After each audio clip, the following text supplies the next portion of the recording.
It's a great privilege to be able to interview Dr. Donald Seldin for the Video Legacy Project of the International Society of Nephrology.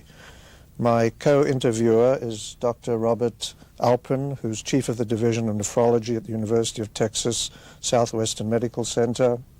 I am Leon Fine, Head of the Department of Medicine at University College London and Royal Free Hospital Schools of Medicine, and Chairman of the Commission on the History of Nephrology of the International Society of Nephrology.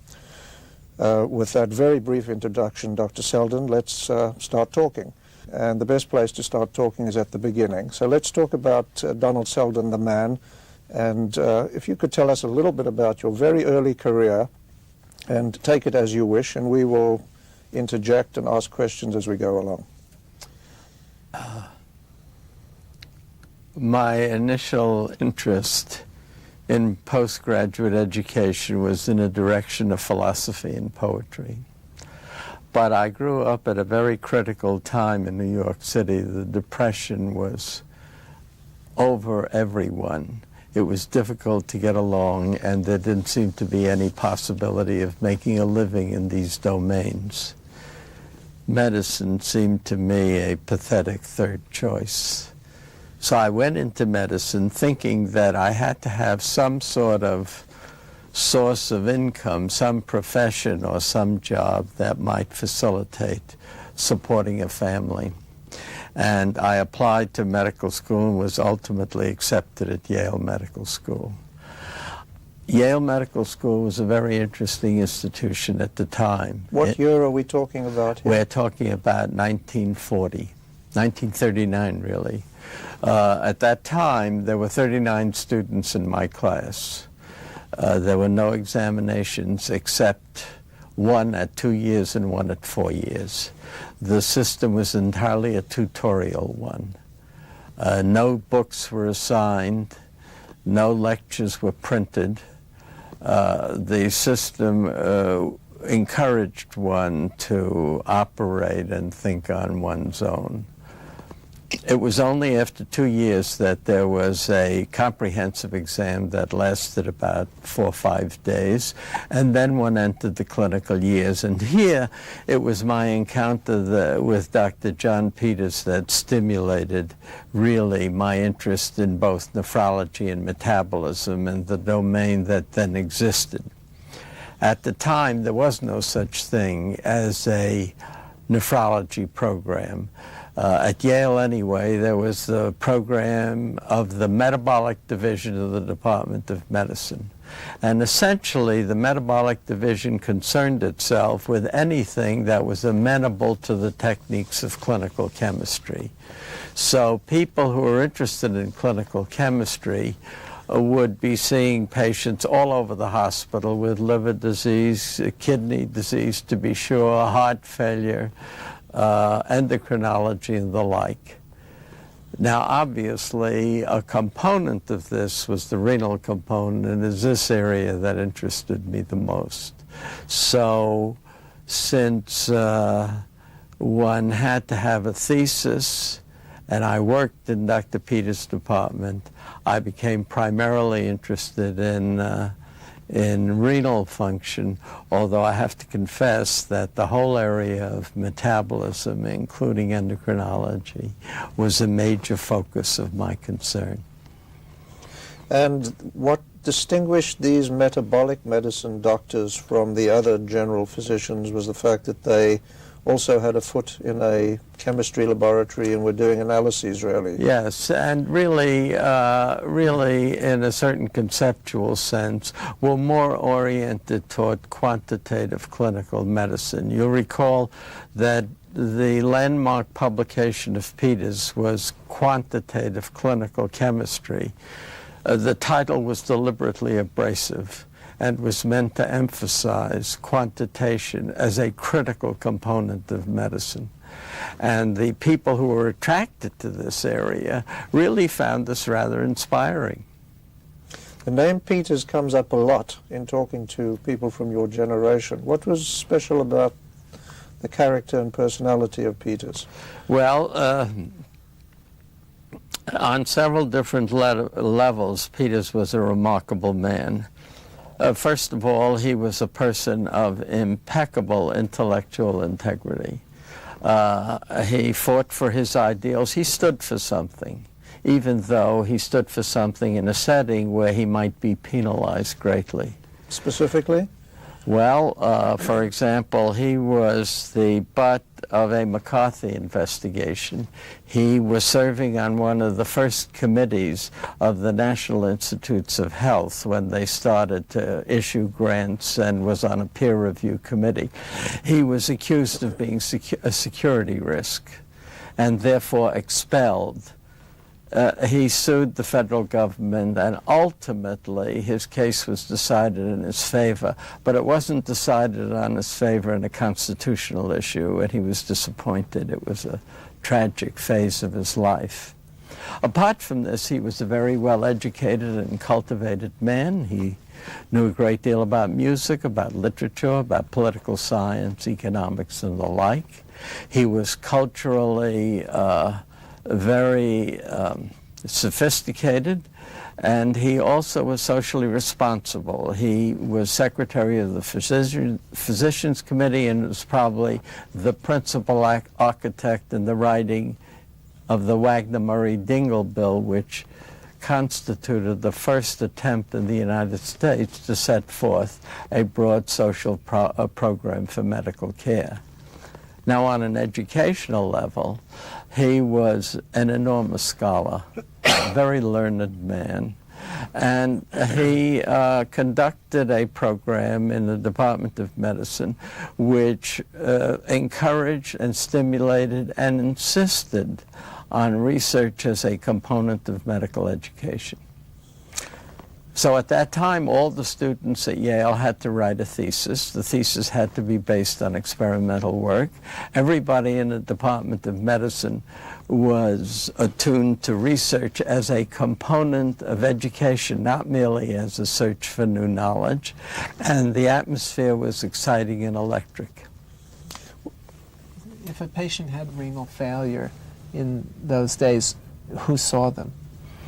Well, the patients were not segregated into a metabolic ward or into a renal ward. They were admitted on the general medical service, and they were taken care of by the physicians who were the attending physicians. The metabolic service would act as consults. By the way, I may point out that the armamentarium that someone in metabolism or nephrology could bring to bear on such a patient was pitifully weak. The flame photometer was just being introduced at the time we speak. Prior to that time, you could measure chloride. Sodium was almost impossible. Potassium was hardly known. The therapeutic armamentarium that you brought to bear would be hypertonic saline, glucose and water, and a few other things. There was hardly any antibiotics available and no therapeutic modalities. You didn't dialyze anybody. You certainly didn't transplant anybody. And the skill that the nephrologist could bring to bear was trivial because the knowledge base was weak.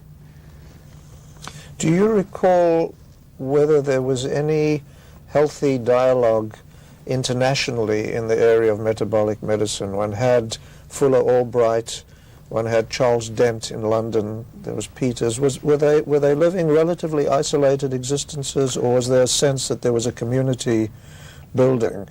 I know it's hard to be able to put one's finger on that, but what is your sense of? Well, there was a continuous stream.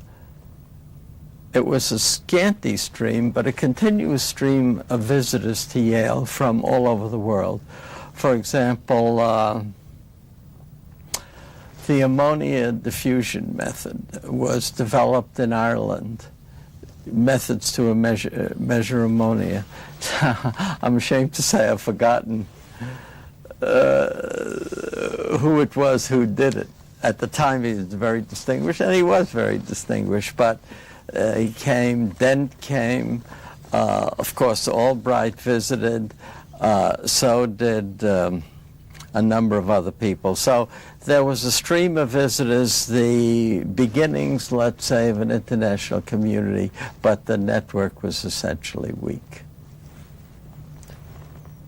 At what point did you realize that academic medicine was something that you would do rather than just practicing medicine?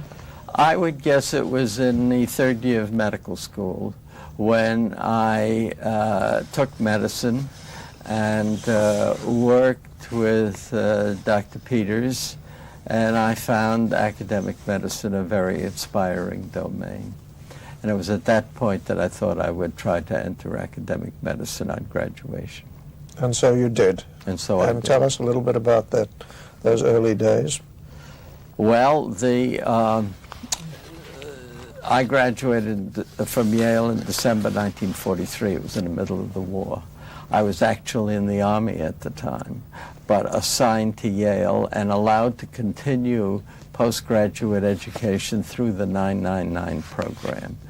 The house staff and faculty was skeletonized. There was a Yale unit in Asia, and the remaining faculty was very few. So there was very little in the way of research or academic work as this had been known in years prior to that. I actually did a study on rheumatic pneumonia at the time because we were seeing some pulmonary infiltrates in patients with rheumatic heart disease, and the question was this a congestive state or an actual inflammatory state? And I did a study also on diabetic acidosis, where the study was focused on the effects of hyperglycemia in drawing water out of cells, the effects of glycosuria in promoting salt depletion. And in the course of that study, we also studied normal subjects and the like. So we tried to exploit our clinical experience for academic purposes. This was wholly in line with the tradition of the department. So even though we had to do all our own analyses, and it was difficult because, among other things, Dr. Peters insisted that everybody do their own chemical work from top to bottom. So we started out by calibrating pipettes and burettes, going through all the methods of the laboratory, and then ultimately embarking on a project where things like Van Slyke's blood sugars and the like were done by each individual investigator without any technical help. And this was whatsoever. protected time, or was this all piggybacked onto the clinical? This was piggybacked on house staff work. So you'd work through the night, and let me tell you, doing the Keldors for nitrogens and the blood sugars and the like was tough. And you'd, of course, preserve the blood under mercury so that you could subsequently do a bicarbonate by the Van Slyke methods and so forth. So, but it was exciting, nevertheless. Exciting and thrilling, and there was a sense of animation that went through the house staff. There were no fellows at the time, just the house staff and the faculty. So it was salt and water. And if I'm not mistaken, there was a salt and water club. Yes. Which arose. Now, was that around that time? It was a little later. Tell us a little bit about that. Well, the Salt and Water Club was organized, I'm not sure this is exactly the right date, Dr. Fine, sometime around 1946. And the main points of contact were Boston, New Haven, and the National Institutes of Health. And who were the personalities? Well, Alex Leaf, Bud Relman, Bill Schwartz, Frank Epstein, Robert Berliner, Jack Orloff, others. So it was a very elite company. It was elite. Very elite company. And what did you elite people do? Gather once a year to... Gathered once a year in a sort of informal way, and there were 3 or 4 presentations, and the meetings initially rotated among Boston, New Haven, Washington. Then the Salt and Water Club became more formalized and structured, and it gained and it lost thereby. So was it at this point that you were beginning to consider yourself a nephrologist rather than a endocrinologist? Yes, yes. After I finished, now let me just straighten out some chronology so you're not confused.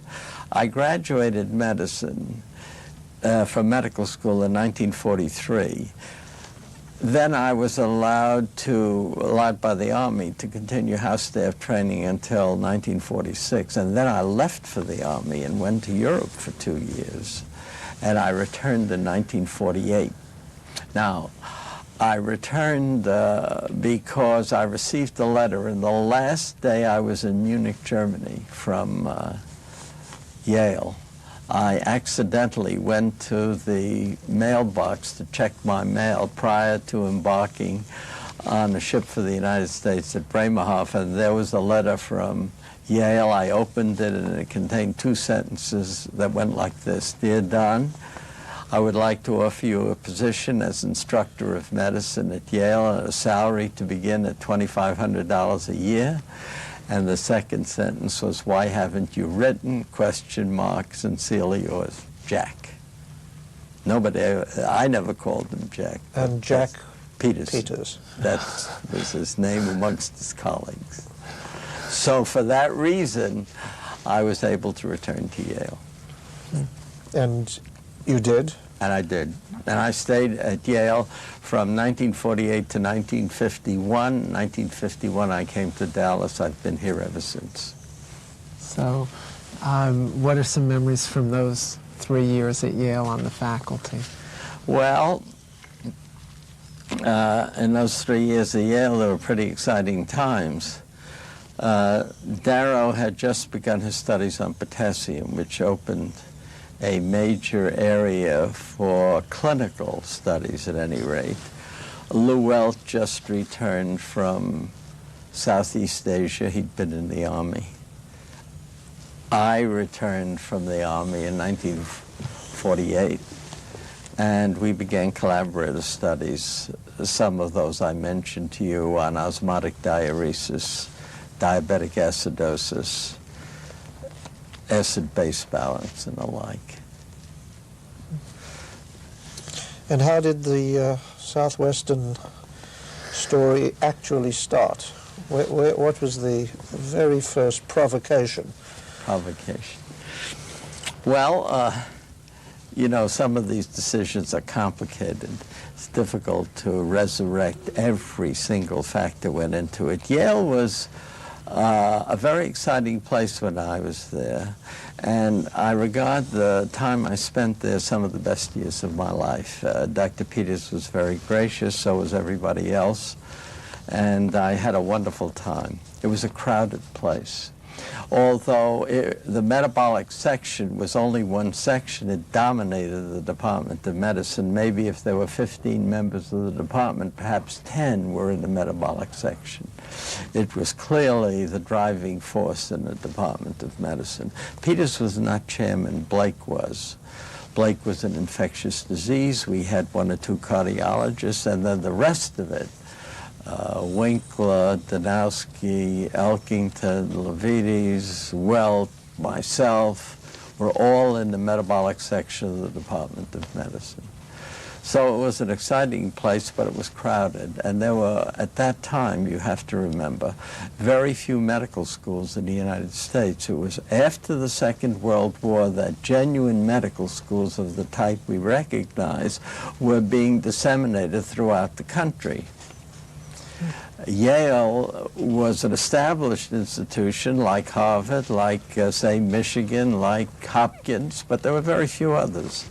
And when Chuck Burnett went to Dallas and offered me a position, it seemed like an exciting opportunity. Who was Chuck Burnett?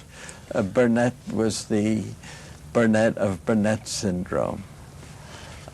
I'd hate to ask you to remind me what that was. But I'll remind you of hypercalcemia, hyperphosphatemia without hypercalciuria in patients who take milk and alkaline. Oh, yes, milk alkaline. Anyway, when he came to Dallas as chairman of the department, he asked me to go with him, and the attractive features were the fact that I would be able to have my own laboratory, I could have a metabolic ward, and develop a program. Now, you should realize that at Yale, there were no metabolic wards or metabolic units or study units of any kind, because Dr. Peters felt that it would be unwise to segregate research, clinical research activities in any one area, so patients were seen all over the hospital. This was done for what was regarded as educational reasons. Everybody should be a research project in a university, so he thought. And in consequence, until much later, there was never any research unit. You just studied patients and tried as best you can to make collections. Now remember, collections in those days were important because the major technology was the balance study and the clearance study. Here, it would be a better opportunity to do something in a more structured fashion. Moreover, since I was the only person here, it would be easy to develop something of the kind that appealed to me. And at what age did you move to Dallas? 31. 31. So it's clear from what you've said that a really formative influence in your early academic career was Peters. Oh, yes. Without any question, and a lot of what you learned and saw at Yale was going to become the substrate of He was a what great followed. man. Yeah. When you arrived at Southwestern, comparing it to Yale, Well, it's an interesting comparison. It's hard to believe, but I never visited Dallas before I accepted the position. This is a long time ago, and people didn't move around as much as they did now. So when I came here... The Wright brothers had... good for you. Had invented the... So when I got to Dallas, I remember driving with my wife and my daughter down a main street, and I couldn't wait to see the medical school because I'd never been here. And I was directed by a gas station attendant to an area on what's called Maple Avenue and Oak Lawn, and all I could see was a series of wooden abandoned army barracks and garbage strewn all over the place. I went back and asked the attendant where the medical school was. I thought I had been misdirected, or at least I had misunderstood him, and he said, there was no misunderstanding. That's the medical school. And that was my introduction to at least the physical facilities here. And there was a hospital? Yes, there was a hospital, Old Parkland Hospital. It was on Maple Avenue. It had been built in 1935. It was obsolete at the time it was built. By the time I got here, it was worse. The students called the emergency room the Black Hole of Calcutta.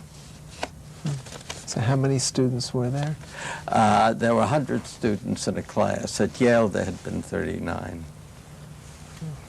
It was only much later that the class size was increased, but 100 students a class. So your designated role as a young faculty member was what? Well, I made ward rounds, developed a research program, and did a lot of the teaching. There were only 3 faculty members in the Department of Medicine. It wasn't crowded. So I was doing a lot of clinical work at the same time.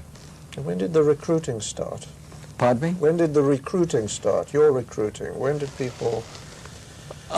When did I do any recruiting? Yes, in other words, when I did never people recruited any. Well, let me say, Dr. Burnett arrived in Dallas probably in October 1950. I arrived on January 8th, 1951. In April of 1951, an abstract I had submitted was selected for the main program in Atlantic City. That was a huge event those days. There were no specialty societies, and the main forum for academic work was Atlantic City. I went to Dr. Burnett and told him about the fact that I was on the program, and he congratulated me, and at the same time indicated that he was considering an offer from North Carolina. And in June of 1951, he left. His total tenure was considerably less than 1 year, and shortly thereafter, I was appointed chairman of the Department of Medicine. Now, as for recruiting, the medical school here had just been taken over a few years before I arrived by the University of Texas. Prior to that, it was more or less a proprietary school, owned by the Southwestern Medical Foundation. Been founded in 1943. The resources were extremely meager, and the physical facilities were dreadful. I told you that they consisted of abandoned army barracks with plumbing laid on the ground so that when it became cold, the school would have to shut down because there was no water or any other facilities. We had no resources for recruiting in the sense in which you're thinking of, so most of the people whom I worked with were medical students. Some of those you know. There were Floyd Rector, who subsequently became chairman of the University of California at San Francisco, Norman Carter, who became professor of medicine here, Jerry Mitchell in pulmonary disease, Gene Wilson, Dan Forster, and a number of others. These were medical students, with many of whom I worked personally. Then I sent them away for training and ultimately tried to get them back, and almost all of those who were asked to return did so. So the faculty early on was largely composed of former medical students or house officers whom I had worked with or identified, whom I sent away, and then they returned. And over a period of, say, 5 or 6 years, the students who came back were the ones I mentioned. Floyd Rector returned, and Norman Carter, and that formed, together with myself, the basis of the nephrology program. Gene Wilson returned, Jerry Mitchell returned in heart disease, John Fortran, who was a house officer, returned in gastroenterology. Norman Kaplan came back in hypertension. A whole variety of students came back, and at the same time there was some recruiting at a very junior level. For example, Marvin Sipperstein was early recruited here from the National Institutes of Health, and he was the force round which a metabolic endocrine program started.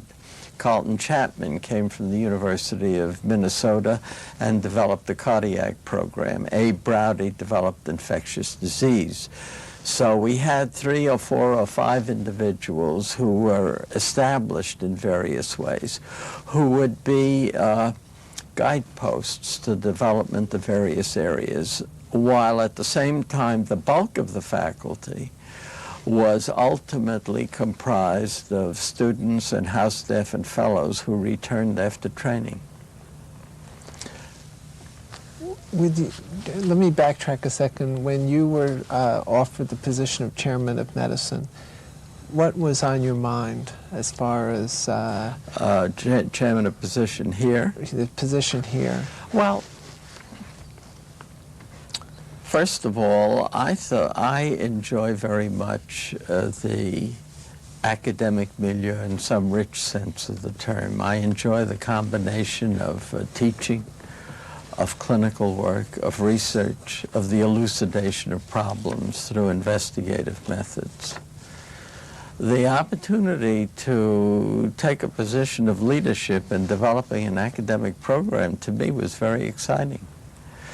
And the issues that beset most people these days were not in the forefront of my mind. Remember that we had almost no money to begin with, and we had assembled the faculty nevertheless. They were mostly a medical student faculty, not entirely, but mostly, so the resources we had went a long way. And the costs of research programs were very modest. Moreover, there was an intense sense of loyalty at the time. There was an electric excitement because we were housed in shacks. Most of them were former students. We all, so to speak, had a mission. And the program advanced in a very exciting way.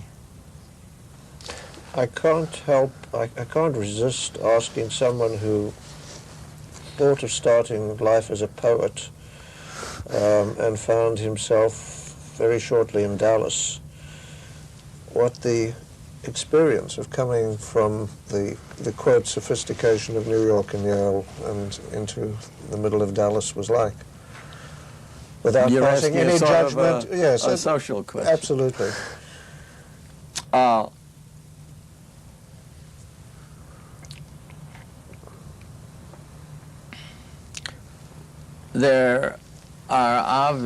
It's obvious that the kind of rich intellectual life that a university like Yale or a city like New York could provide could not be duplicated in this environment, particularly at that time. Nevertheless, there were things that were of some interest. For example, it's undoubtedly the case that the New York Philharmonic was a more talented group of musicians than the Dallas Symphony. But there were excellent musicians in the Dallas Symphony, and we knew them personally. So whereas in New York, everybody would scatter to their home and you'd never see anybody, here, they were our friends. So my wife, who's a pianist, the principal cellist, the principal violinist, we used to visit together and play, and in a certain sense there was a richer musical experience that could be obtained here than in a more lavishly populated environment such as New York or New Haven. There were a talented group of young architects whom I got to know. Again, no towering figure like Louis Kahn or the like, but a very good group of architects. The biggest single intellectual area that was missing, I'm talking about outside the medical school and medical sciences, were things like philosophy and logic, of which there was very little. But one could forge slowly a very cordial group of friends, and one could forge a kind of interesting intellectual life. At the risk of getting ahead, when you tell us about all these medical school classes that led to the Gene Wilsons and Joe Goldsteins and Floyd Rectors, it's hard to think of other institutions or subsequent years that have had such a high percentage of academic stars. What do you think the difference was between then and now, and between then and other institutions? Well, it's hard to say, but a few of the qualities ought to be borne in mind. One is that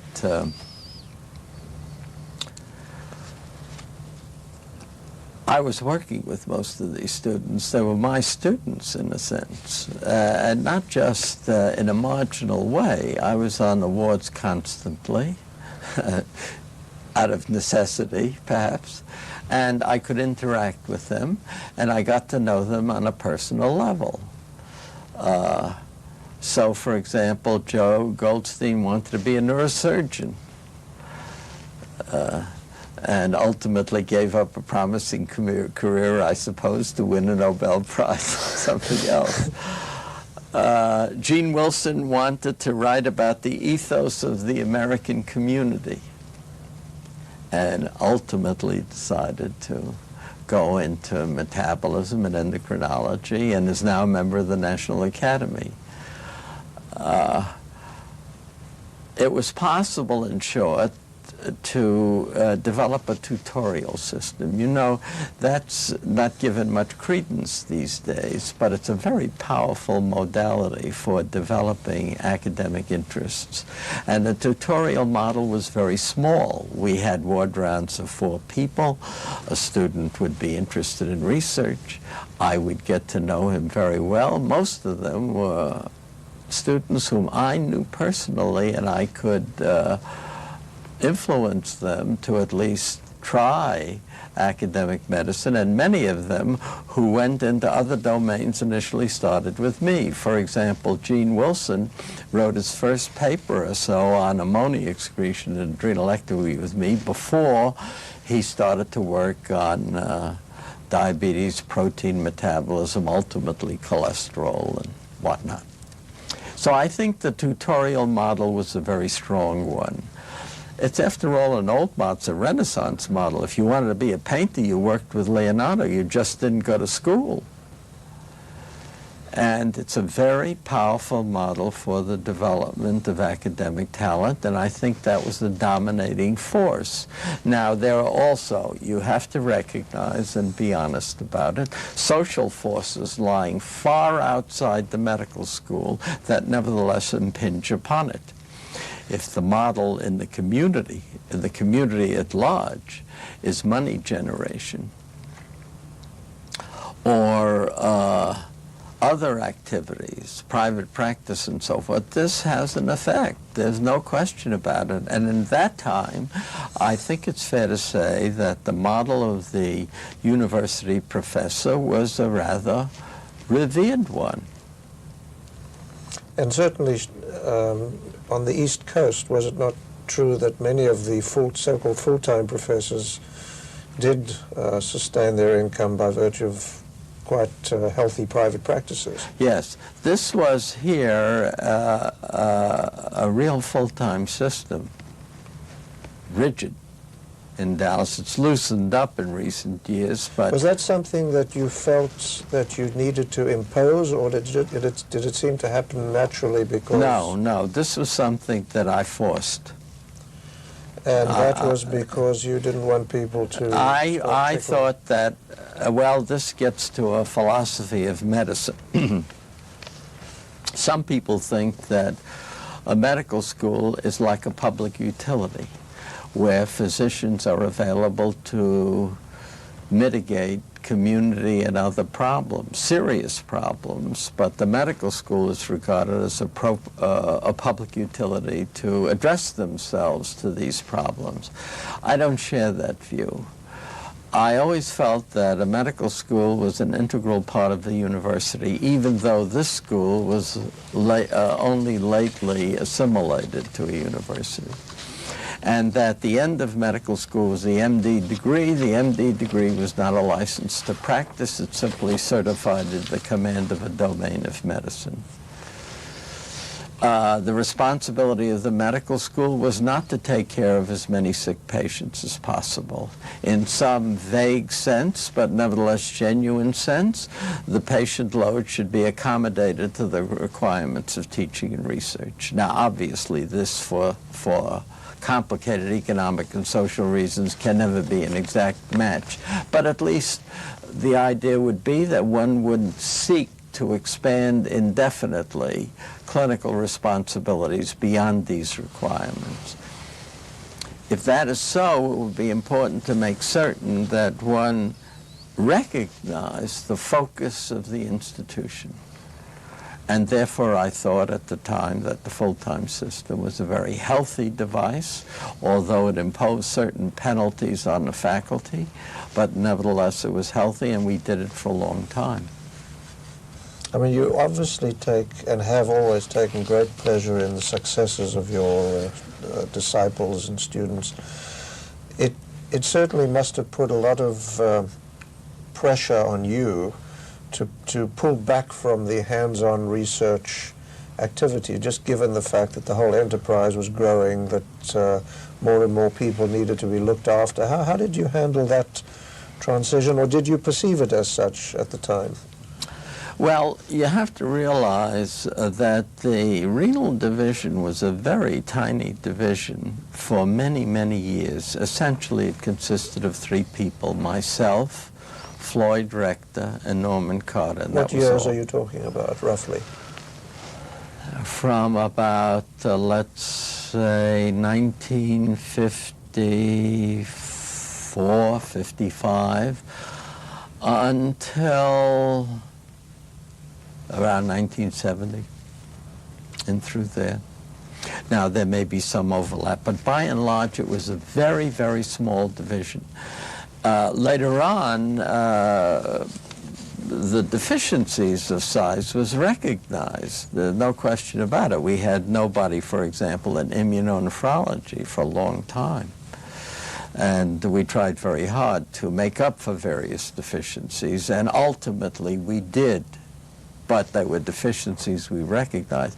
But with a small unit like that, and with a focus on certain principal themes, and with a very coherent group, it was easy, actually easy, to participate and direct and do the research that was the core research, and other things as well. The core research centered about things like acid base and potassium metabolism, water, and the like. But we did other things. We tried very hard to make certain that anything we dealt with in clinical nephrology, we tried to transform into a research problem. We weren't always successful in this, but we tried very hard. We did some studies on calcium, on red cells, on this, that, and the other thing. Outside the core issues, where we were penetrating rather deeply, I think, and considering the time, I would guess more or less in the forefront. I don't say this with any sense of arrogance, but we were really trying to examine very basic problems in acid-base balance and potassium and so forth. But we also tried to do other things to exploit the clinical material so that we could come to the wards with the assets that it seems to me an academic person should bring above and beyond what an experienced clinician could bring to bear. I never personally was upset by the administrative and financial responsibilities that seem to agonize everybody these days. It never seemed to me such an overwhelming problem. Now, that doesn't mean that I didn't have crises. We had plenty of crises. But nevertheless, if I look back at the whole thing, the crises were isolated episodes where other things were going well. And I thought it worked pretty well. So if it was very small until 1970, there was literally an explosion thereafter. The rest of the department was growing very rapidly, you understand. So, I'm just talking about nephrology. the renal unit. It was very small. And what accounted for the sudden growth around the 70s? Was that NIH monies? You mean, well, the rest people? of the department was growing fairly rapidly, and I tried in every way to make certain that the specialty areas would appear. I thought we ought to be able to approach every problem on the medical service with high scientific dignity. And in consequence, the students who came back, the ones I talked about, aside from Floyd Rector and Norman Carter, all of them went into other disciplines. So we had an emerging gastroenterology unit, which ultimately I think became very distinguished, an emerging endocrine unit under Gene Wilson, an emerging diabetes unit under Leonard Madison and Dan Forster, an emerging hypertension unit with Norman Kaplan, pulmonary unit, cardiac unit. All of these were developing outside the renal unit. yes. Obviously, as the department evolved, you had to make many different decisions and deal with different issues. Are there certain guiding principles that guided you from the beginning to the end that always seem to apply? Yeah, they're very old-fashioned. I always thought that a clinical department of medicine is just that, a clinical department of medicine. There are places in the university, and indeed in the medical scene, which are ideal for pure research. And there are places where pure clinical work can be done. So if one took a look at a department of medicine, you had to ask what you want that is unique to a department of medicine that gives its definition. And I always thought the model should be what I would call the clinical scholar. Someone who is interested in medicine and competent in medicine, but can illuminate it with first-rate research and teaching. So there's always an imbalance in one way or another. Obviously, we want someone who would be surpassingly brilliant as an investigator, a dazzling clinician, and a marvelous teacher. That doesn't happen usually. Occasionally it does, but usually not.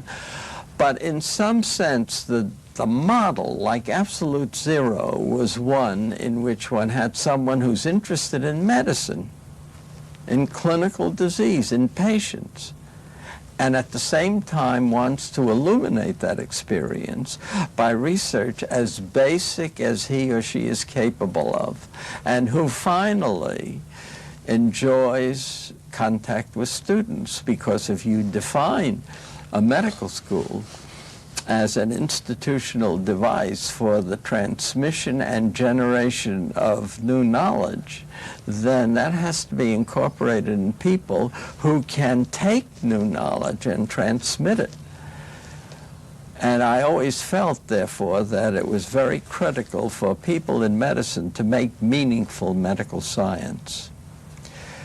And finally, there is a prejudice here. I thought the necessary condition of medicine in general is a mastery of biomedical science.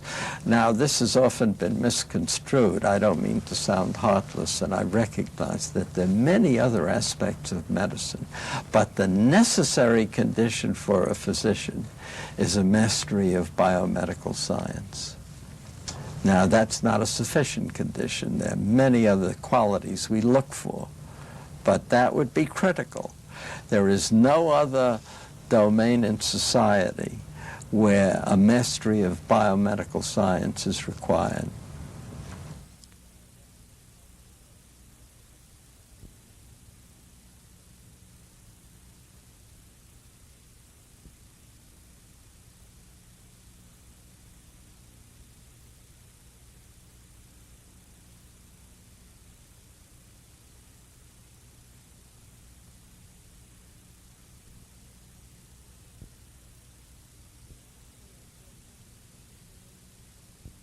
You were obviously playing a very broad role within the medical school, probably with fingers in many, many pies.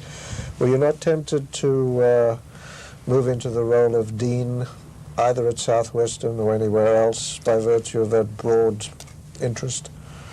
Well, I have had over the years many offers for positions as dean or vice chancellor of medical affairs. And these never interested me, largely because the notion of disembodied administration that is without an actual participation in the carrying out of any policy, simply did not interest me. I thought that the position of chairman of a department of medicine or chairman of a unit was a far better position for the kind of interests I had. So I never looked into deanships or vice chancellorships or things like that, although they had come my way from time to time. So you must have seen out quite a few deans at this medical school? Yes, quite a few. I guess that leads one to ask, what do you think about the recent trend in medicine where chairmen are becoming more disembodied? You're talking about the turnover of chairmen? No, I mean the chairman's administratively running departments, but yes. not doing as much direct teaching. Well, I always had the idea that the chairman, to the best of his or her ability, let me say the chairperson, should be a scholar. And the notion that a chairman or chairperson is a medical manager, a simple medical manager, seems to me to be against everything the university symbolizes. Now, I'm not trying to be unrealistic. I realize that help may be needed for large departments which have enormous administrative and financial responsibilities. Fine. Then an administrative assistant or two or whatever is necessary may be the case. But the leadership should be in the hands of a clinical scholar, someone who has a presence clinically, teaching, and in research. This is the model one would want to set before the student. And if the administration of a department, the leadership of the department, let me say, is in the hands of someone whose sole talent is medical managerial skills, I think that the entire enterprise suffers, even if it's financially stable. Okay. Why don't we move back to the 1950s in the transition from metabolism to the formation of the discipline of nephrology. Could you tell us how that happened and what were the key forces that led to this? When I became interested in nephrology, essentially it was a discipline rooted in two approaches. One was light microscopy, and the other was renal physiology, where renal physiology was largely the examination of urine and blood for their concentrations. So the technology available at that time was very simple and limited. In the case of renal physiology, the examination of the urine and blood took the experimental form of clearance and balance studies, and I think they contributed a great deal, but they were essentially limited studies. In the case of renal physiology, a monumental step was the development of micropuncture. There's no question in my mind that this allowed for the reduction of balance and clearance studies and whole kidney studies to a penetration of the black box into segmental analysis, glomerular analysis, and the like, so that an enormously powerful tool became available. This is a technology, and it just like the flame photometer allowed for the exploration of potassium, so the development of micropuncture, which, as you know, was the technique of Richards and Associates before the war, resurrected by Gottschalk after the war, developed here quite independently as an isolated development. So this allowed for a tremendous advancement in renal physiology. Now, at the same time, other disciplines were developing in flanking fashion. The electron microscope appeared on the scene, and light microscopy became transformed. There was now electron microscopy, immunofluorescence, and a whole variety of other techniques. And this allowed for the definition of causal relationships.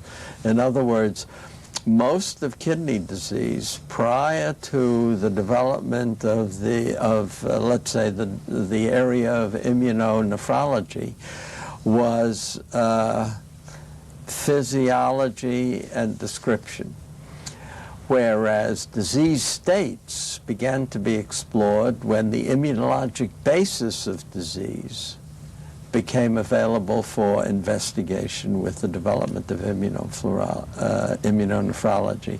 And then at the same time, renal endocrinology became a major discipline. So the field of renal physiology and light microscopy as a very, very narrow area became enormously powerful with the development of these new domains. And I should say that along with these technological advances were what I would call conceptual advances, and they're very important. Most people, when they think of fundamental work, think of the discovery of a disease cause. But what has happened in electrolyte metabolism, renal physiology, which is, I think, equally thrilling, is the development of general laws. Such that, to take a simple example, the notion of the free diffusion of water through the cell membranes of the body, such that it comes to diffusion equilibrium with a few minor exceptions. That's an enormously powerful law. It tells you a great deal about hyponatremia, hypernatremia. It even tells you something about therapeutic devices without the requirement of memorizing discrete little things. Now, in renal physiology in particular, these general laws have become very powerful.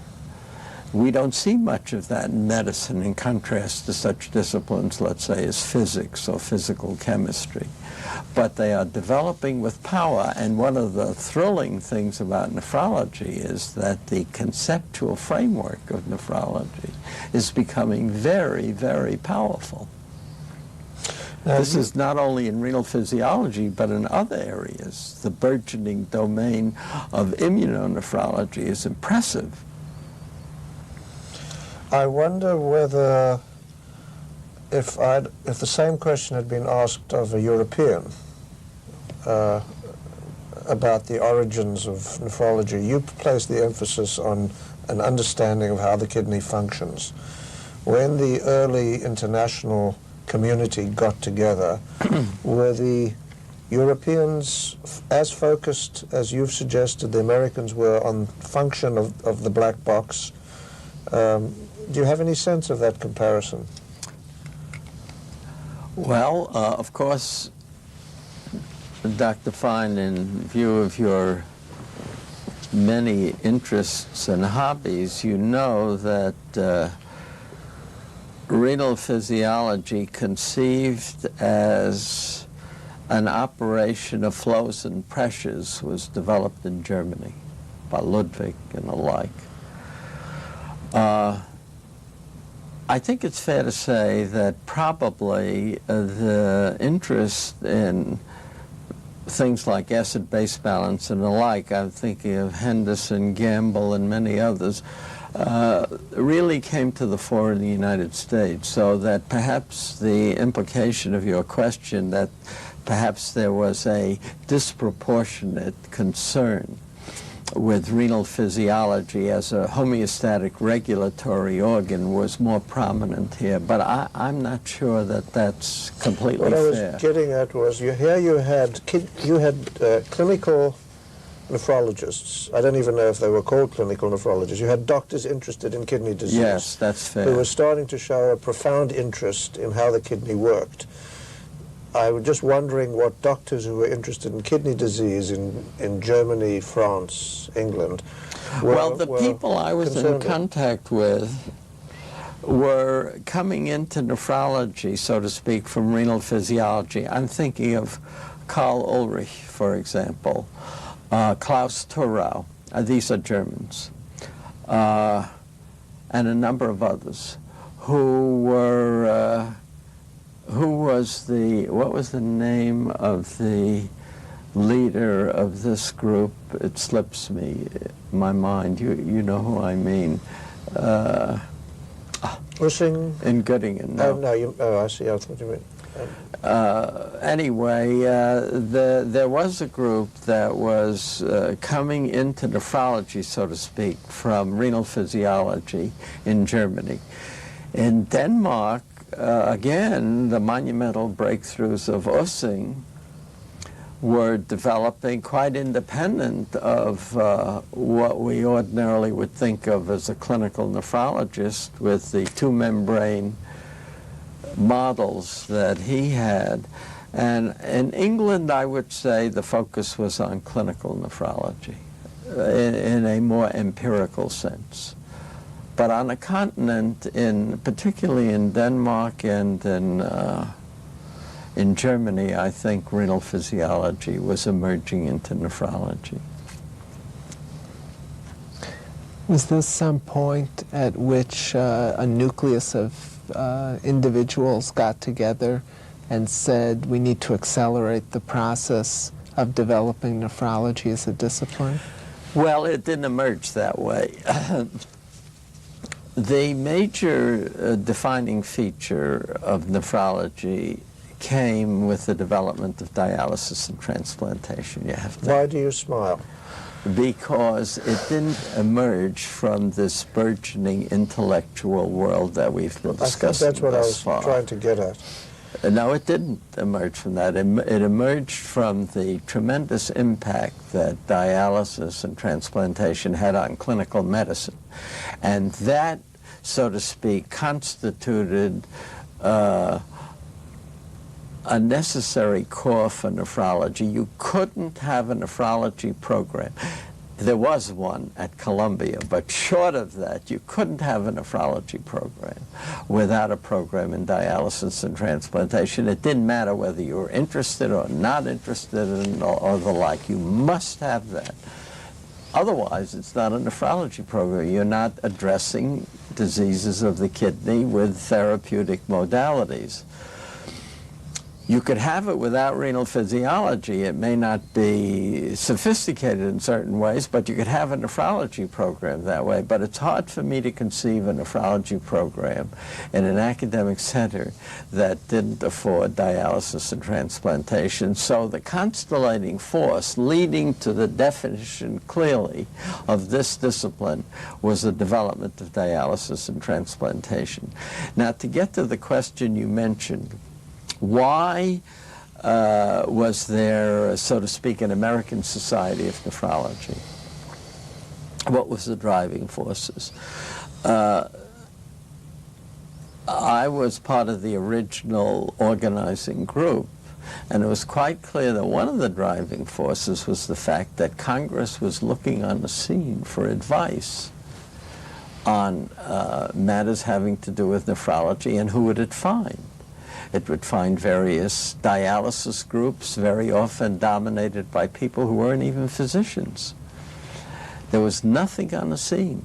And it would be very important, it seemed to many people, for an organizational structure to exist that represented the best work or the best minds in the country who could represent the needs of the nephrologic community.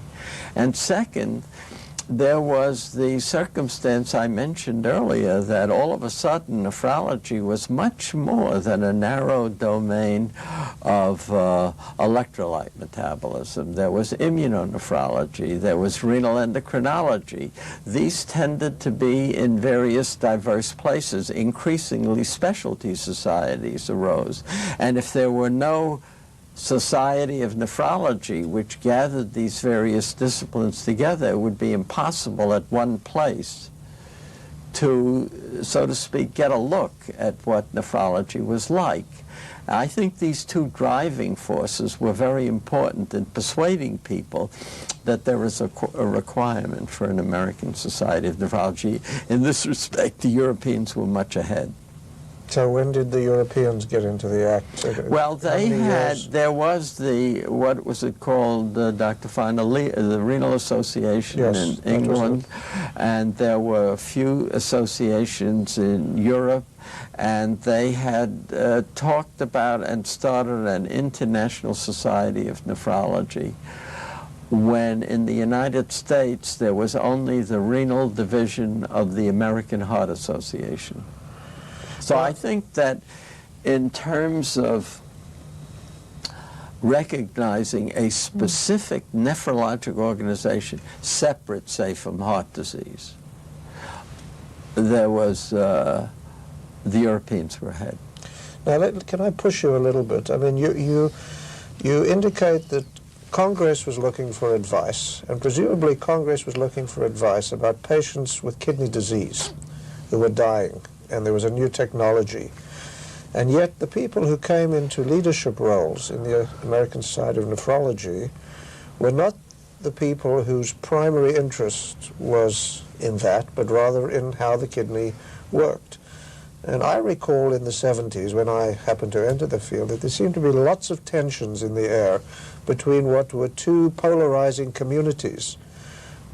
What are your recollections of that scenario? There was, exactly as you describe it. There were people who felt that dialysis and transplantation were good things, less so for transplantation, more so for dialysis, I believe. Something that should be done, but we didn't have to do it here, so to speak. And there's one of our most distinguished medical schools, at least in this country, which until remarkably late had no dialysis unit whatsoever. And where if a patient with poisoning came, they would be referred elsewhere.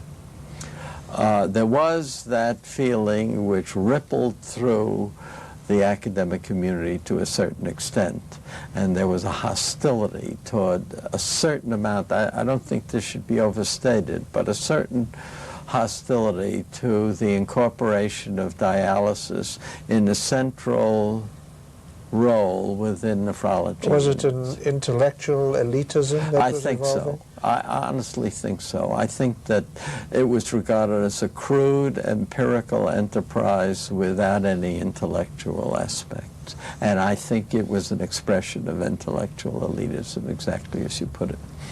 Anyway, it was quite apparent very soon that this was untenable, because you could not afford clinical care without incorporating these two modalities, and early it was dialysis. And as a matter of fact, at that point, roughly at that point, there was the formation of the Bureau of the Budget Commission on Dialysis and Transplantation, which was familiarly called the Gottschalk Commission. Right. To look into the whole matter of federal funding. And the people on the Gottschalk Commission were very heterogeneous. Carl Gottschalk himself was principally a renal physiologist, but unlike others, he was very sympathetic to the whole problem of dialysis, although his personal experience was obviously limited. Others were much more experienced, and out of this Gottschalk report came a recommendation for the support of dialysis by the United States government, which was subsequently enacted. Can we take you into the International Society of Nephrology now? What role did you play in the earliest days of the society, and how did you become increasingly involved in the activity of the society? Where were the tensions, and where were the most productive areas evolving? Well, the International Society of Nephrology, first of all, I wouldn't want to exaggerate my particular role in it. I was a member of the International Society for a long time and interested in its development, but I wouldn't say that I was a driving force there. I tried to do what little I could. Early, the International Society of Nephrology was riven by what, in the long view of things, I have to say were trivial problems, like, should the cost of the journal be part of the cost of subscription or not? Should we exempt this or that area because they're impoverished or not? Should the journal be distributed or not? Should we pay so much for the journal or not? So on and on and on endlessly, and with a great deal of violence behind it. Now, this is a substantival problem, I don't deny that, but in retrospect anyway, it seems to me that the amount of time taken up by considering issues of that sort was enormous, and the international quality of the society was, so to speak, dormant. Very gradually, I think the society began to assume a major stance in several different directions, and I'm sort of proud of the way it has evolved. In the first place, it's recognized its international status, so that the journal, Kidney International, is not only a first-rate journal, but it represents, in a genuine sense, an international flavor. It encourages contributions from all over the world. It goes to great lengths to ensure that help is given where language difficulties and the like are encountered and so forth. That's tribute to editors like Ike Robinson and Tom Andreoli, who've done a heroic job in making this not only a journal of the highest intellectual quality, but also one that's international and also representing, in the broadest possible sense, clinical nephrology, basic science, and so forth. So one contribution of the International Society was the development of the journal. A second was various initiatives. The Society was responsible in large part for the founding of what was initially called the Pan-African Society of Nephrology. Various programs, workshops were instituted, exchanges were developed, fellowships were sponsored, so that the society, in a genuine sense, became an international society. And on a more elite and intellectual level, the Forefronts program was deliberately initiated in order to bring allied disciplines which were not in nephrology into nephrology, so as to advance the field in various directions. To take an example, one of the forefronts had to do with optics, optical measurements, deliberately designed to make people in nephrology aware of various technologies which weren't prominent in it. And there have been a whole host of others. So on an academic level, a clinical level, international level, I think the society's done well. Did the society in its earliest days know what it was all about? I don't think so. I don't think so. It took some time to define itself, and there were major concerns of the Americans trying to take over the universe and things like that. But I think that was never really the Americans' intent or wish or anything. Coming back to the American Society of Nephrology, how do you feel about how it's evolved since it was formed? Well, the American Society of Nephrology has evolved in a very exciting way as well. In a certain sense, it's become a world society of nephrology. You can see this by virtue of the contribution of foreign investigators to the program, their prominence in the program, and their attendance. Here, too, I think the American Society of Nephrology has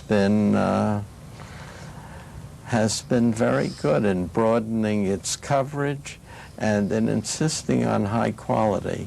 And moreover, I think that it's been adventuresome in the way it's developed its programs. All told, I think it's a dignified society. And I like the notion that it is seeking to amalgamate some of its programs to the international society so that they mutually reinforce each other. Well, there's always been the undercurrent that the ASN is the real scientific meeting. The ISN, by virtue of the need to pander to such a broad membership with such diverse levels of knowledge and interest, never quite in the early days managed to get that spark at its meetings. What was the sense in the day? What were the... Well, I think people are aware of that and trying to correct it. For example, the model of themes is an interesting one. It was deliberately designed to develop, so to speak, vertical strength, so that if you're dealing, let's say, with a form of glomerulonephritis, you would examine it from the very basic immunologic levels to the clinical level so that you could satisfy all the constituencies. I thought that that was an imaginative approach. It was good, and I think that the meetings where state-of-the-art speakers of the highest caliber have been invited have been very impressive. I think they have been of the highest caliber, and I think they've done very well. I still do not think the density of talent in the International Society of Nephrology equals what goes on in the American Society of Nephrology, but the International Society is advancing, and maybe some of the joint programs will make yet a further benefit. So I'm sort of optimistic about both. It's true that in the early days there was no comparison, but I think the International Society is advancing at a very rapid rate. When you described the formation of the American Society of Nephrology, you stated it sounded like the renal physiologists were starting something to make sure that they had a say.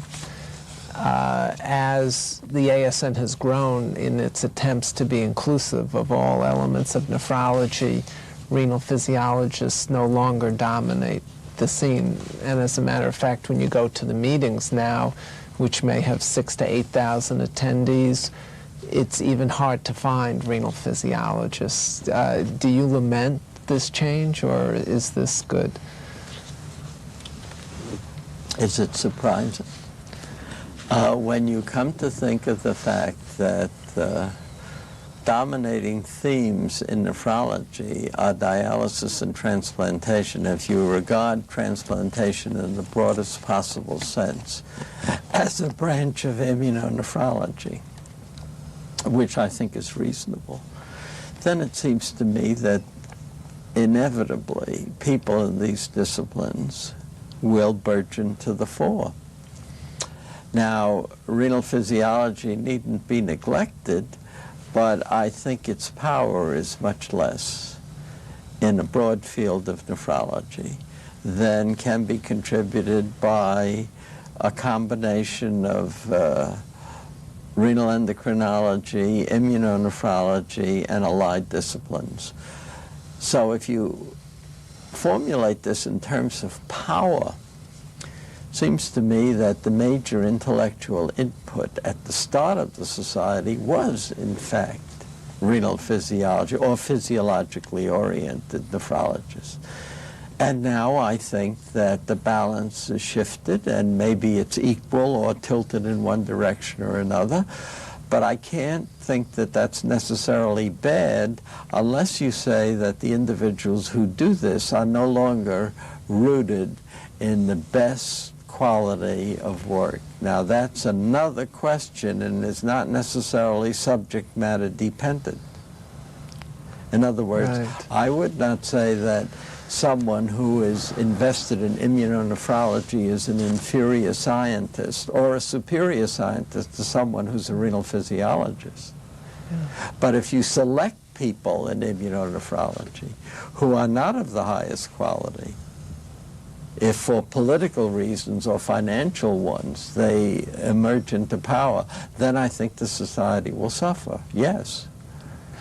But I don't see why, because renal physiology was in a certain sense the foundation, it should remain so. Look at the Journal of Clinical Investigation. When I was starting here, that was dominated by electrolyte metabolism. I mean, you could just leaf through the early pages and see that that was the dominating thing. I mean, infectious disease was nothing. This was all electrolyte metabolism. Now, even in the renal section, renal physiology is modest. That's not a plot on anybody's part.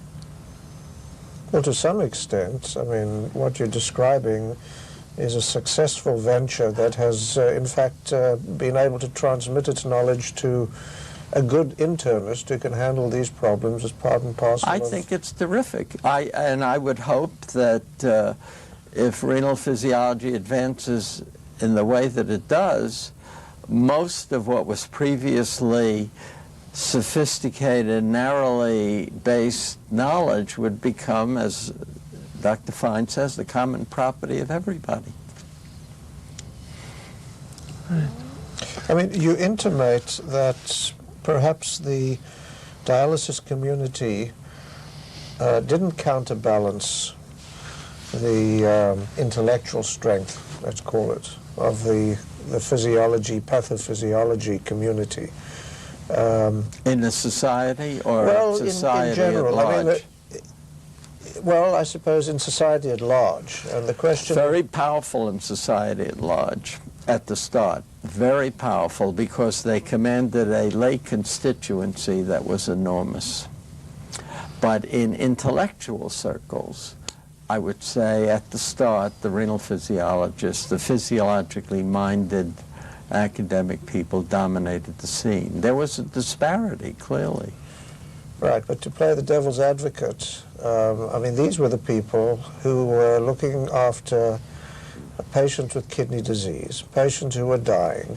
These were people who were looking for new technologies which were life-saving, and there was this sense that their work was not being appreciated in the early days. And I've heard that from a number of people. I think that there is more than an element of truth in that, sure.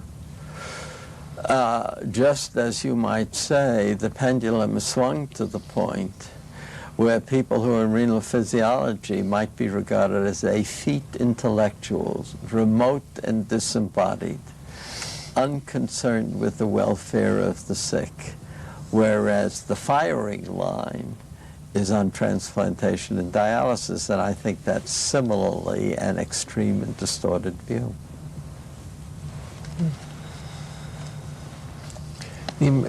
Related to this, the American Society of Nephrology has moved out to become, for its meeting to be more educational to the practicing physician, while continuing the scientific interchange. It's been diluted. And that in many ways has led to the large increase in attendance at the meeting, which is viewed by many as a major success.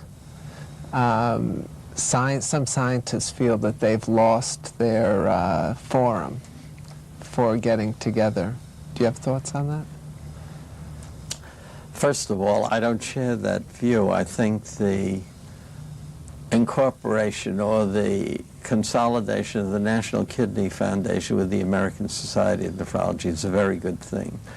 I think it means that we don't have competing polarizing groups, and I think that the absorption of the clinical arm for the American Society of Nephrology is very healthy. So I don't share the view that the incorporation of a large constituency rooted in clinical care is a bad thing for the American Society of Nephrology. Now, the second point you mentioned is the quality of the society deteriorating by virtue of this. I don't see any evidence of that. Now, maybe I'm too remote now to make a judgment, but I don't see any evidence, and neither does anybody in Europe see any evidence, because if you look, well, you're better acquainted to assess this than I am, but if you look at the papers which are submitted by the best European universities and laboratories to the American Society of Nephrology, they're very impressive. And I think about a third of the papers on our programs come from Europe. Even now more it's pardon me? Even more now. Even more. So it's obvious that, at least looked at from afar, the American Society of Nephrology is still valued as a podium for the finest kind of work. Now, whether it will deteriorate in the future, I hope not. It would depend on people like both of you to make sure that it doesn't. Nephrology is entering a very difficult time in that there's been no leveling off of the escalation of the number of dialysis patients. the need for nephrologists is constantly growing. The nephrologists are not being trained. There just simply aren't enough of them. And many people ask, perhaps we've reached the point where a lot of the duties of a nephrologist should be subsumed by other types of doctors, and that maybe the new nephrologist is a different type of species. Is that anything you've thought about? Well, that comes up all over medicine, where specialization advances. Then people increasingly say, we ought to have a new domain. And that has happened. After all, at one time, internal medicine subsumed all the categories we now recognize as separate and distinct units. The cardiology is a separate unit, and some people want cardiology departments, independent of medicine departments. Infectious disease, they're all separate, where previously they were united in one core. Now, it seems to me that in nephrology, a great deal would be lost if dialysis was separated out of it, because I think one can make a distinction between some of the requirements of dialysis and its geographic locus. Seems to me that there could be individuals who are focused on dialysis principally, but they ought to be in a setting where a nephrologist is in charge, I would say. I think that model is healthy, just as I believe that one can use, there's a great movement in the United States for nurses to assume medical responsibilities. I mean, important medical responsibilities. Now, I don't find that terribly distressing, except when it's isolated and remote. I think if a group of nurses took care of, properly trained, took care of patients under the supervision of a physician, that would be fine. And I would take the same view of dialysis. There is a healthy distribution of labor here that may help all the way around. I don't think a highly trained physician who spends 4 years in medical school, 3 years for house staff training, another 3 years in postgraduate training, specialty training, a total of about 12, 13, 14 years, should apply himself or herself to things that could be done by anybody. I think it's wasteful. I think one should look for ways to apply that talent where that talent is needed, where the education that society has built into such person at great cost is used. So I don't find it so distressing where there are, let's say, junior people or other individuals who specialize in dialysis, who are under the overall supervision of appropriately highly skilled and dedicated nephrologic physicians. I think that's good. Wouldn't bother me at all. Now, other than the tangible advances in dialysis and transplantation, would you have predicted when you got into this business that we would have made more headway in understanding the etiologies of renal diseases than we have up to this point? Has there been any sense of an unfulfilled mission? Well, I think that when Dixon and others developed the models of complex disease and linear immunofluorescence in a life, I think that was a monumental advance for medicine, not only nephrology, just monumental. Now, the fact that it hasn't resulted in a complete clarification of all these underlying diseases is a little disappointing. But still, I think that's almost a qualitative leap from what existed before. And the emergence of the entire domain of immuno-nephrology has contributed, I believe, in a major way to basic understanding of disease processes. And I really think that the Dixon work, it's not only Dixon but many others, is a path-breaking thing that originated in nephrology and spread to many other disciplines. One would have hoped that by this time, perhaps, a more narrowly causal sequence would have been defined between an antigen, let's say, or some derangement and so forth. But nevertheless, with cytokines bursting out in every street corner, I think that a great deal of progress has been made.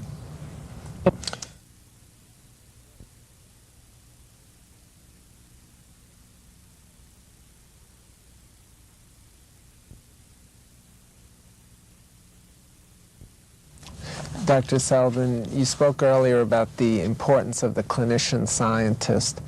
I was wondering if you could tell us how the clinician scientist has evolved from the days when you went to medical school through into the 1990s. Well, I think this model is in the midst of a crisis. There are two difficulties that seem to be setting academic medicine, at least in this country. One is the impact of money generation, where previously we discussed earlier the full-time system. Now, almost everywhere, there is a requirement to generate resources through largely clinical activities, and this has imposed a tremendous burden on any clinical faculty member. The other polarizing influence is the rise of molecular genetics, where, on a scientific level, where previously most of the things one did on an experimental level was automatically translatable into clinical work. You did a cardiac catheterization. That was not only a necessary investigative tool, but it translated rapidly into clinical consequences. At one time, it was impossible to get a paper published in the Journal of Clinical Investigation without an immune clearance, whether it was necessary or not. But clearance studies gave one a familiarity with certain aspects of how the kidney functioned, so you became a more skillful nephrologist for knowing something about clearance. Now, the most powerful tools in everybody's hand are the tools of molecular genetics. And how to translate that into a meaningful clinical activity is difficult. I'm not saying it can't be done. Everybody is wrestling with this notion. So here we have the clinical scholar poised on the one hand between the pressure of money generation through clinical activities, and on the other hand, mastering a domain of learning, both technical and conceptual, which has no immediate overflow in any massive sense into his or her clinical activities. So one begins to demand a great deal of such a person. Moreover, it's not clear what the reward system is doing. Previously, the reward system was focused largely on scholarship. Not only scholarship, but scholarship principally. But now, issues that are seemingly remote from scholarly activity, like money generation, begin to assume a dominating feature of the scene, so that mixed messages are being sent to the faculty. Do teaching, but we won't reward you for teaching. Do research, but you better generate clinical income. And the net effect is a certain schizophrenia. So the model of the clinical scholar, which is something I believe one should have, but one should realistically recognize that it's endangered, and consequently the skillful educational leader or leader of a unit should try to develop devices such that individuals who are dedicated to clinical scholarship be protected. The model you're describing is the situation in the USA. Most European countries don't have this need for personal income generation in an academic environment, do you think that that has been reflected in a higher level or quality of clinical scholarship across the Atlantic?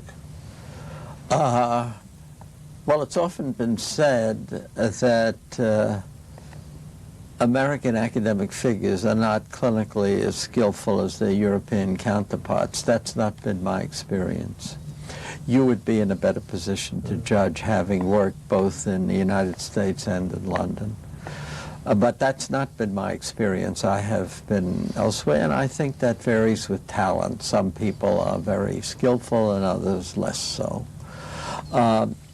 But I was not aware that there wasn't a pressure for money generation. In my times in Germany, for example, I have a von Humboldt award, and I've been in Germany for 2 months a year for a period of 5 years. I find that they're under great pressure. There's pressure, and I don't mean to even consume any of your time on this. There is certainly pressure to generate money to support research. What you're talking about in the United States is the additional pressure to support your own salary. Yes. When you're a young investigator, which is not part and parcel of most European systems. And I think that well, to the extent that that is true, I think the Europeans have a better model. Well, it just may be that they haven't reached the same stage of evolution, that it's still whatever coming, the reason. Whatever the reason, I don't think that I don't think an academic setting, take a physics department or an English department. Why should a department of medicine be different? I don't think any academic setting should require that the academic physician, be a money generator.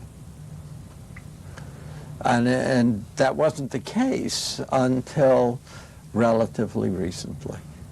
And in our school, which is a rather old-fashioned school, these pressures are much less.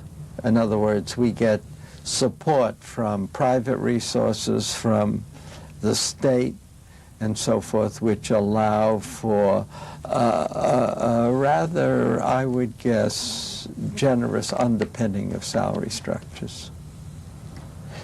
So how was this different back in when Dan Foster and Floyd Rector were joining the faculty? There was almost no pressure for money generation. So how were their salaries paid? Pardon me? How were their salaries paid? Well, in this school, as you know, they were largely paid from grants and the state budget, and not derived from clinical income at all. As a matter of fact, it's very difficult to generate clinical income from the kind of hospital we worked in. And moreover, in addition, there were very sharp caps on what you could keep as a result of clinical activity. And finally, there was a strange rule in place such that you could not have private patients. You could only have private consultations. Now, the consultations might last a long time, but nevertheless, they were finite and at the discretion of the referring physician. So there were very sharp limitations on money generation through clinical activities, very sharp. And I gather from what Dr. Fine is saying, this prevails at least for young faculty members in Europe. I was not aware of that. That's not been my experience. But you're not aware of I have the impression that in clinical departments there is a pressure to generate money. Oh, there is, but it's the generation of money to do the research. Where here, I think what we're arguing about or talking about is the fact that your very survival personally is dependent on making sure that that salary comes in. And if the grant fails, then there's a fallback position. And that fallback position often has been the need to do private practice. Whereas I think that in most of the European systems, those who are in academic settings at least have the guarantee of that as a security. Well, I think that may just be a subtle difference, yeah. One of the differences that I see looking at the medical schools of 30 years ago to now is the size of the faculty. And the enormous expansion of the faculty has led to, in many ways, to these financial pressures. Do you have a sense for why medical schools have become so much larger? I think it's specialization, and I think it's all to the good. Now, having said that, I don't mean to say that one may not overdo a good thing. But the reason we have a gastroenterology department, frankly, is that the domain of gastroenterology is complicated, and for you as a nephrologist to command all the conceptual analytic techniques of gastroenterology would be practically impossible. So you need a gastroenterology unit where previously there was no need for one. And if you go right down the line, cardiology, and so forth, one doesn't have to elaborate. You're talking about what was once subsumed in the case of one or two people. Now you have huge divisions, and then you have subspecialties within a division. We have individuals who are particularly skilled with tubes. They like to insert tubes in people and are very good at it. But aren't the economic forces at the moment, in fact, pushing things in the reverse direction? Yes. And the question is how... That may not be all bad, but even when we reach the steady state, if you look at the requirements are enormously greater as a result of the advance in knowledge than they ever were before. And I think that, by and large, that's a good thing. I think one can oversimplify it by pointing out to the burgeoning technologies and whatnot. But the fact of the matter is that to afford patients the best in diagnostic and clinical care, you need varied skills. Now, I would hope that in an academic department, everybody could master the central core of medicine. But that's another problem, and many people don't agree with it anyway. But I just give you my own view that the central core of medicine should be at the command of all faculty members. By the way, that's very good, easy for a nephrologist, because that discipline involves, in part, hematology, immunology, cardiology, as well as narrow renal function. We're all aware of the increasing difficulty, and I think this is an international problem, of trying to maintain a vital and viable interest in the general aspects of medicine, and one can see that reflected in the falling attendances in those sorts of meetings in this country, the ASCI, yes, the AAP. Is that something we should just be willing to accept as an evolutionary process? Is it healthy? Is it unhealthy? Well, if you look at it from the point of view of the academic institution and start to focus down on the medical student, clearly the needs of the medical student are different from the needs, let us say, of some specialty physicians. And you then begin to ask yourself how you present clinical medicine, how you educate someone in clinical medicine in an appropriate fashion. Now, if everybody were a narrow specialist, everybody, it would be impossible to educate anyone. So you have to, in certain sense, even if you don't do this consciously, intuitively, you have to have some concept of a central core of medicine, and then you have to ask yourself, who is to minister to this central core? Now, some people think that there ought to be specialists in the central core of medicine, that is, individuals who specialize in everything and nothing. And I don't agree with that. I think the model we have now is healthy if it were, so to speak, insisted upon, encouraged, helped, and rewarded. And the model would be the one we've discussed, that someone defines for himself or herself a domain of expertise where they are the consultant, so to speak. They are the resource for the department and can also participate in the central core of medicine. The textbooks that are available are fabulous these days, and they help everyone, and all you have to do is spend a couple of nights and read them. And you have to think about them, and then you become pretty good. Most people don't agree with that, but I'm just giving you my own view. On the national scene? I would hope that we don't get to a point where the finest intellectual resources of the medical school are systematically screened away from students because of the requirement to educate them with someone who's comfortable with medicine. I hope we don't get to that point. Well, let's talk a little bit about teaching medical students. What are the best formulas in this world of technology for not keeping this away from the medical students, but also allowing them to partake of it and learn about it? Well, my own view is that the greatest contribution of the United States to almost to medicine, that's perhaps too broad because the scientific advances are very impressive, but one of the greatest contributions is Flexner's insistence on a clinical clerkship. And I still believe that the clinical clerkship is the best model that has ever been devised for the education of medical students.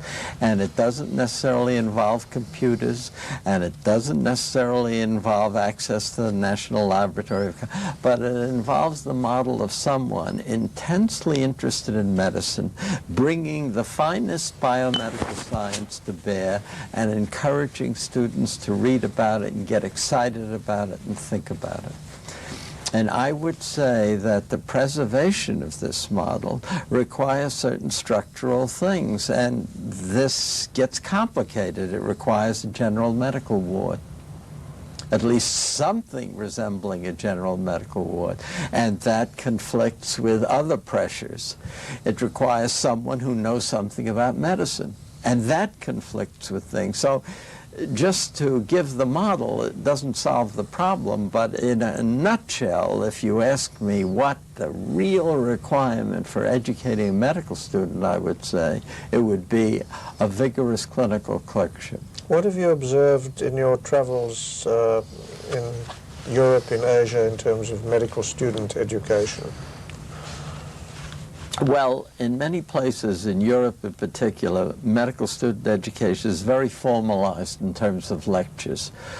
When I first interacted, principally in Germany, I have to say, there were huge lectures which constituted the bulk of the educational process. I think that's receding, and right now, I was in Munich recently, and Schlandorf is there. He was educated in the United States, and there is every attempt to institute an American model, and I hope that becomes generalized. But I think in Europe, until very recently, you can correct me, the applications to medical school were virtually limitless. Well, I'm not sure that the British would be happy with you calling this an American model. They didn't have a Flexner, but they certainly have always taught clinical medicine in exactly the same style. I don't mind. So I'm just being difficult. I have always regarded this as the Flexner model because it was examined in such explicit detail, criticized, evaluated, and insisted upon. But maybe in point of fact, there existed such activities. Flexner really studied the United States and Canada. He had a model of the European university as something that the medical school should aspire to. That he did, but I'm not aware that he ever studied, say, England in detail, although Oxford, Cambridge, the great German universities at the end of the 19th century inspired him. He wasn't even talking about medicine. He was talking just about educational institutions. But Dr. Fine, you may be right. It may be, as a matter of fact, that the British had tutorial systems of the kind that I've mentioned in force without discussing them too much. That's possible. So if you were dean of the medical school, would you expand the clinical clerkships and decrease the number of lectures? Well, I would allow that to the department. After all, if you're a dean of a medical school, you're not intervening in the details, but I would certainly try to encourage the development of clinical clerkships very widely. And if you want my honest opinion, I would expand rather than contract the role of the Department of Medicine. At one time in this medical school, the third year consisted of 6 to 8 months of medical clerkship. But that is where they learned to take a history and do a physical exam and learn something of pathophysiology and disease. It didn't hurt surgery or anybody else. Who else would spend the time? Surgeons were in the operating room most of the day anyway, and still are. But that has shrunken. It's shrunken not for reasons of a great educational vision, but because people want access to students to recruit them as house staff or fellows, and they feel that the third year is the best time, and that's what happened. One can't go to a major meeting and hear a keynote address that doesn't talk about the dismaying disappearance of clinical scientists. Somebody's got to have the answer. What is the answer? Well, education is part of the answer. I think that it's very important not to misunderstand what has happened in science. When you ask questions, you're in a reductive cascade, which requires that you master a complicated domain of science that resides at a very basic level. What you would like to do is to take such people who are equipped in this manner and put them into a clinical context. You would like to ensure that their scientific base is secure, and then make sure that they can cope with clinical questions and clinical problems. And certain people have been very successful at that, and others less so. The CRC, Clinical Research Center, is essentially, to my mind, a healthy device, but it should be much more widespread than that. And we should have devices, and there are devices now ongoing, to try to ensure that scientifically sophisticated physicians are encouraged along clinical lines. It's hard. Does a scientifically trained clinician have to be one who dabbles in molecules and cells, or are you prepared to accept? No, but I think he has to understand it. No, I don't think he has to double, and he can work with other people. Certainly, collaboration is the order of the day. But if he doesn't understand what goes on, he's simply a technician. And in order to participate integrally, it requires that the let's say the scientifically trained clinical investigator be a knowledgeable participant in the entire research process. Yes, I would say that's almost mandatory. But there's a burgeoning interest in epidemiology, biostatistics, informatics, which is really taking itself on as almost a separate branch of science within a clinical context. And that is receiving increasing interest, and within the nephrology community is becoming rather important as one simply looks at the abstracts being submitted to international and national meetings. Well, I think increasingly one is looking at domains which have a curious hybrid status. If the British epidemiologist Peto is a necessary requirement, he's not even required to see patients or to be a physician or anything. But he sets up the studies, and monitors them and has a major input, and many people are entering this domain and increasingly becoming remote from any clinical context. I don't think that's bad. I think that's good. Maybe it'll make some of these epidemiologic studies worthwhile. You saw the recent article in Science, which summarized the opinions of the best epidemiologists in the world by starting out to say, why 1 week do we get one report of 50 million patients with this result, and the next week the same number with another result? Why is that? So I think that's a healthy development. I think that's good, but it begins to get outside. The same thing is true of other modalities. Education, for example. Is education a medical modality? Should physicians have anything to do with educated people? Educating people, is that an intrusion on personal liberty? What status does that have? But yet that seems to be a form of certain kinds of medical therapy. Who should do that? What about the care of people in old age homes? What they need is, I would think, care and kindness. And the physician can be a consultant for disease. I'm not sure the physician is the best person to do that as the principal focus. So I think these arrangements are really very sensible because they deploy the physician in what the physician can do. Are there any, we've covered a lot of ground, haven't we?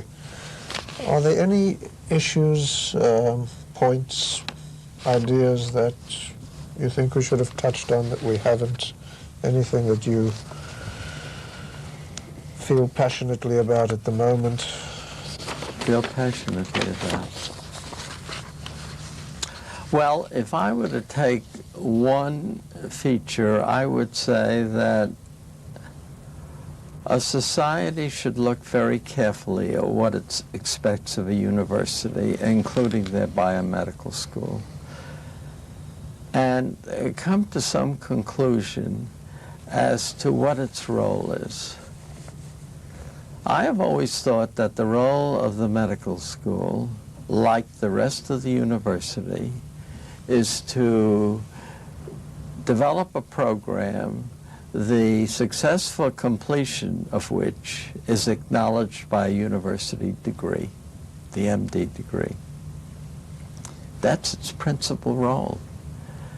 And that requires a structure which should be supported appropriately, which should acknowledge the kinds of people who are involved in doing that, which requires that one should look at other branches of the university and see how that's done, a physics department, English department, whatever you like, and support it appropriately and insulate it to a certain extent from the pressures that we discussed, which deprive the university of the capacity to focus on its principal function.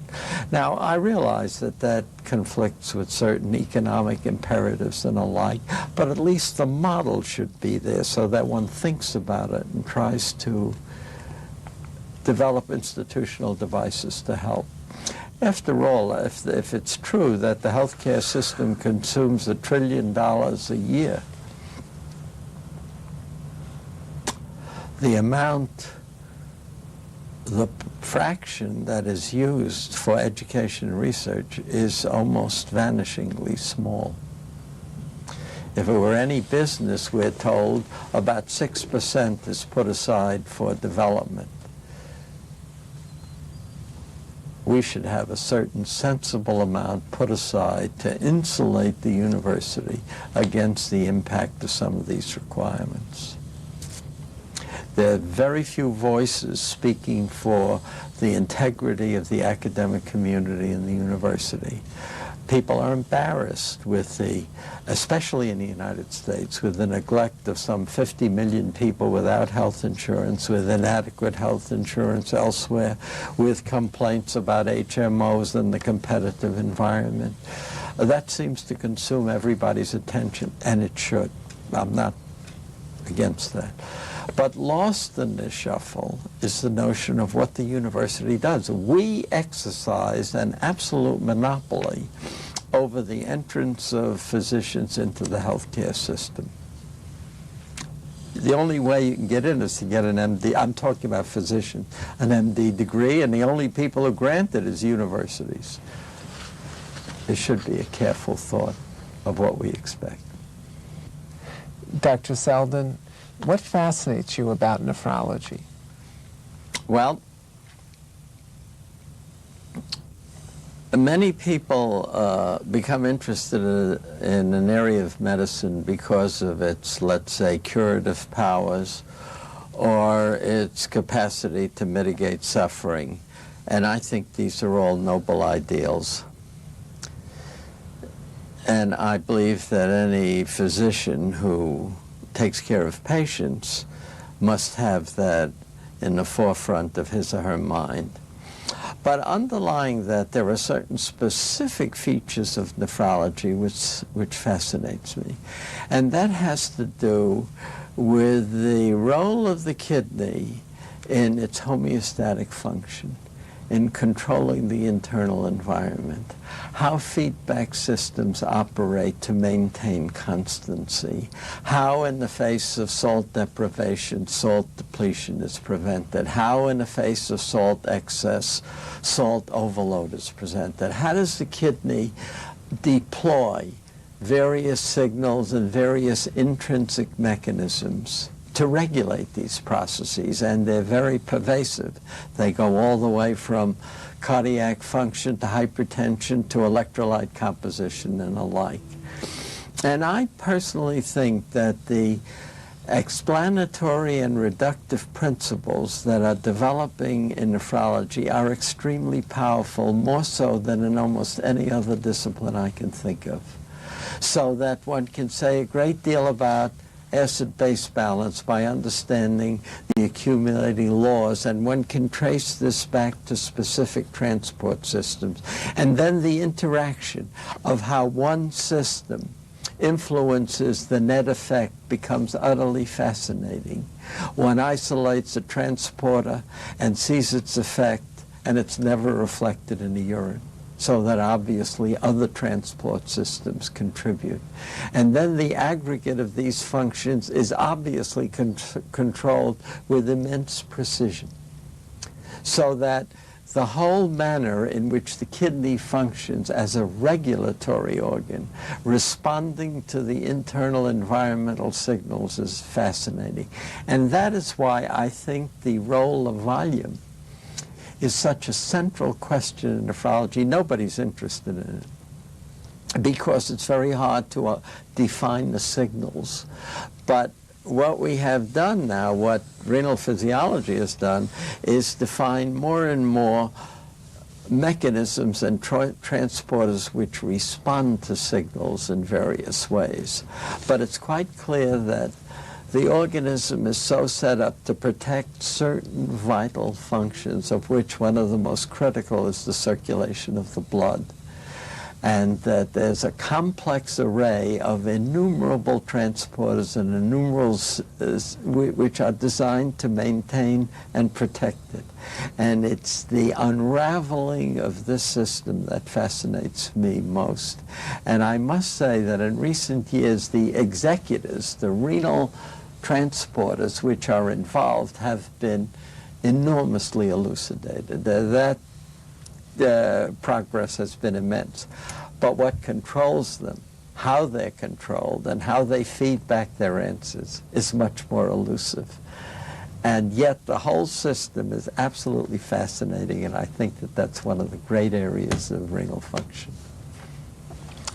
Well, this is very interesting, and I think it'd be nice to finish where we started.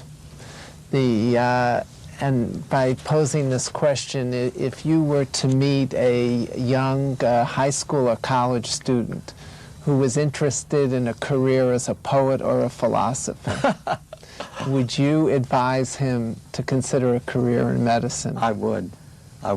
I think I gave you the perspective I had when I was in college. But I think medicine has turned out to be an incredible discipline. First of all, it allows you to move in so many different directions as your interests involve. You can become a clinician, you can become an investigator, you can become an educator, you can go into public health service, all with the MD degree in the background. But it also allows the intellectual excitement of looking at an area of human experience which can be explained and predicted by powerful laws. And this, to me, is one of the wonders of modern medicine. Well, Dr. Seldin, I'm almost sure that your great wisdom and vision will be appreciated by future generations through the Video Legacy Project of the ISN, and I can't thank you enough for being as forthcoming and as entertaining as you have been. And it's been a wonderful pleasure and a privilege to have done this interview. Thank you very much. It's a pleasure to talk to you both. Thank you.